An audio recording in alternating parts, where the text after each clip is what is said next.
All right, Steamboat Institute created the Courage in Education Award to recognize and inspire leadership and courage in promoting intellectual diversity on campuses and in advancing principled thought and policy. The Courage in Education Award is granted each year to an institution, member of academia, or student who demonstrates a commitment to open inquiry, free speech, and intellectual diversity. Traditionally, ideas of higher education which have been usurped in recent years in favor of identity politics and free speech restrictions. Professor Randy Wayne is a courageous and tireless advocate for free speech and intellectual diversity.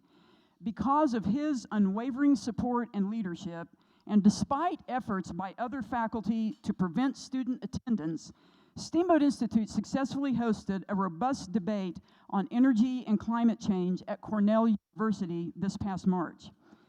Additionally, when Cornell University mandated diversity, equity, and inclusion policies on campus, Professor Wayne fought back, proposing to the department chair an alternative idea to mandatory critical race theory training, one grounded in what some might call a merit, fairness, and equality framework.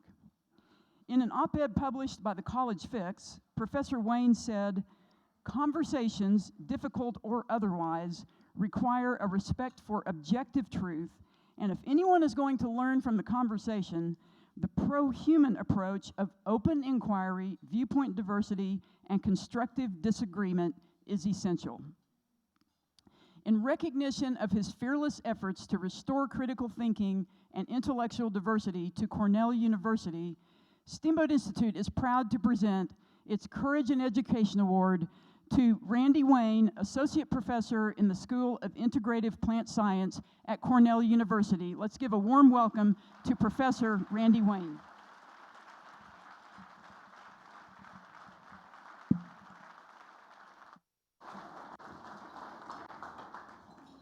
Quick photo.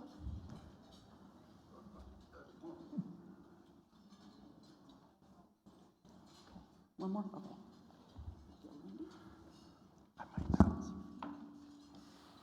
Okay, all yours. Is this mic on? Yes. Okay.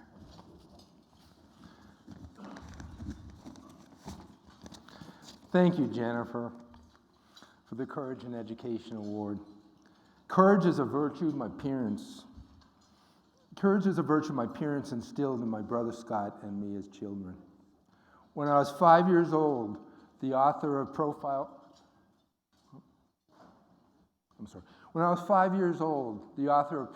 in Courage became president. And it just instilled in me the importance of courage. And I dedicated my first book to President John F. Kennedy for inspiring my generation to be courageous in the pursuit of science. What I do at Cornell isn't courageous. It's fulfilling the responsibility of a scholar to champion free speech and civilized debate and discourse. The word professor comes from the Latin word profiteri, which means to declare publicly. With a censorious, ideological, and bureaucratic ethic that exists in universities today, it is no wonder that so many professors become anti-professors. They self-censor and do not declare their thoughts publicly. Unfortunately, in academia, the fear of cancellation is real. This is because the words diversity, equity, inclusion, justice have no meaning, no definition. Woke speech is not a method of communication, since communication requires using words that have shared meanings. When the words of a language have no meanings, yet their use is compelled and their misuse is punished, professors worry that if they say the wrong thing or do not use the words correctly in grant proposals and course syllabi, they will be called racist, homophobic, or transphobic, and their careers will come to an end. They will no longer be invited to the good parties, and their kids may not get into Cornell. So it's understandable that people hide under their desks. The American Council of Trustees and Alumni have specifically called out Cornell on the issue of self-censoring of students and faculty. I want to play a little clip from the Three Stooges, which kind of summarizes what's going on in academia today. Listen, men, I need a volunteer for a dangerous mission. This mission is extremely important, but it's 10 to 1 the volunteer won't come back. Yeah. Now, if there's a man among you that is ready to lay down his life for his country, step forward. Thank you, my boy. Thank you for what, sir? For dying for your country. But unlike Curly, I'm not alone.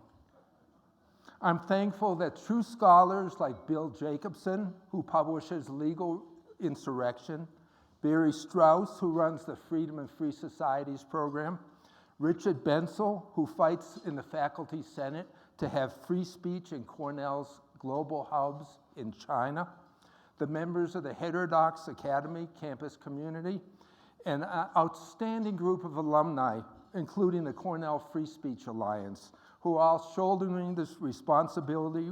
We are prepared, responsibility of scholars and stand against the illiberal activism. Cornell is salvageable, and we are prepared to be ground zero in that fight.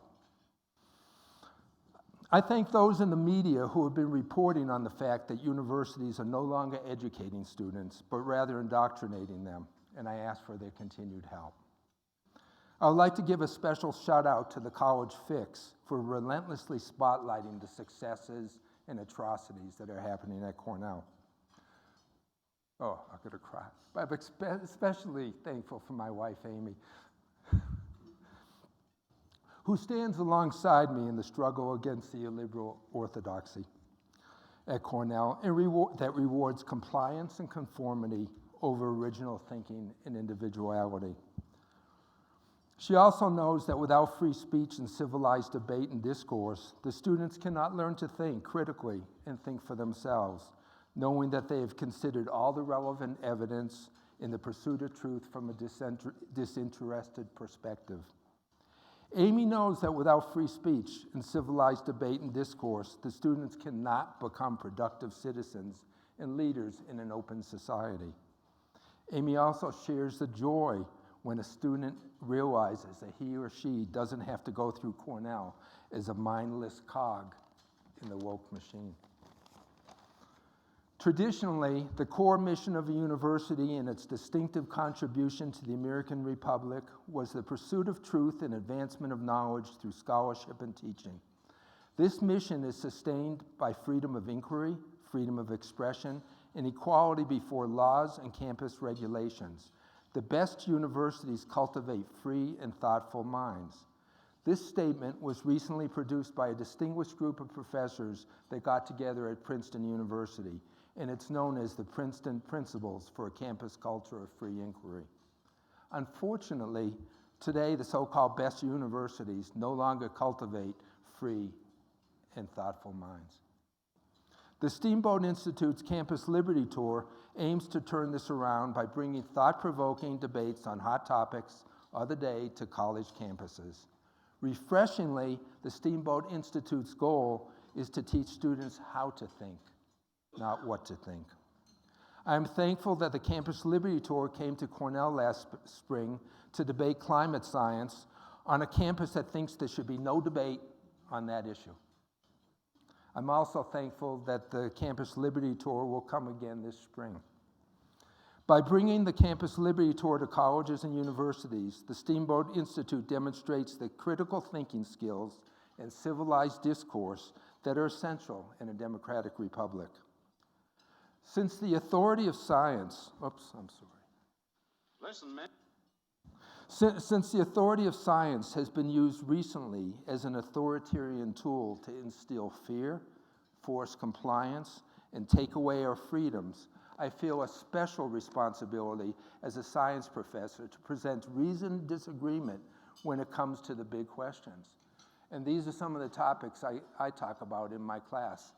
And I'm more than happy to explain why I do not think there's settled science. As one of the last living laggards of the Enlightenment, I believe that science is a method to search for truth, not to proclaim the truth. I tell my students not to believe anything I say. I give them enough personal experience doing experiments, making observations, and reading original texts for them to come to their own decisions. I want to quote Robert Oppenheimer, since the movie came out. There must be no barriers to freedom of inquiry. There is no place for dogma in science. The scientist is free and must be free to ask any question, to doubt any assertion, to seek for any evidence, to correct any errors. Our political life is also predicated on openness.